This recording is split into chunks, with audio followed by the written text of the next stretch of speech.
আমাদের বাড়ির পুজো। এই বাড়ির পুজো কথাটার মধ্যে দিয়ে কেন জানি না একটা নস্টালজিয়া কাজ করে।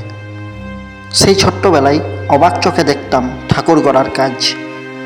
এক মাটি দু মাটি, তারপর রং।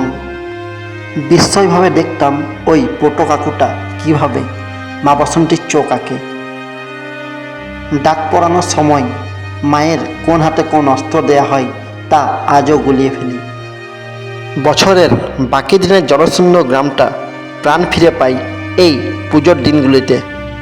রোজ মন্দিরে ধুতি পরে বসে একাত্ম চিত্তে পুজোয় মনোনিবেশ করার মধ্যে দিয়ে যে আন্তরিকতা থাকে তা বাড়ির পুজো ছাড়া অন্য কোথাও পাওয়া যায় না।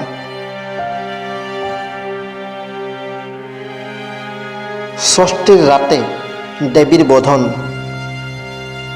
সপ্তমীর সকালে কলাব স্নান, অষ্টমীর বাদ্যযন্ত্র নিষিদ্ধ পুজো, নবমীর সকালে যজ্ঞী, দশমীর কলাব বিসর্জন। এই সমস্তটাই যেমন নিষ্ঠাপূর্বক হয়, তেমনি আমরা ফিরে যাই স্মৃতির পাতায়। আবারও ফিরে পাই আমাদের ছোট্টবেলার দিনগুলিকে। আসলে এই পুজোকে কেন্দ্র করেই যে আমাদের এক একটা বছরের বড় হয়ে ওঠা। পুজোর বয়স বাড়ছে আর সাথে বাড়ছে পুজোর আভিজাত্য। একদিন থাকবো না আমরা কেউই, কিন্তু পুজোটা থেকে যাবে।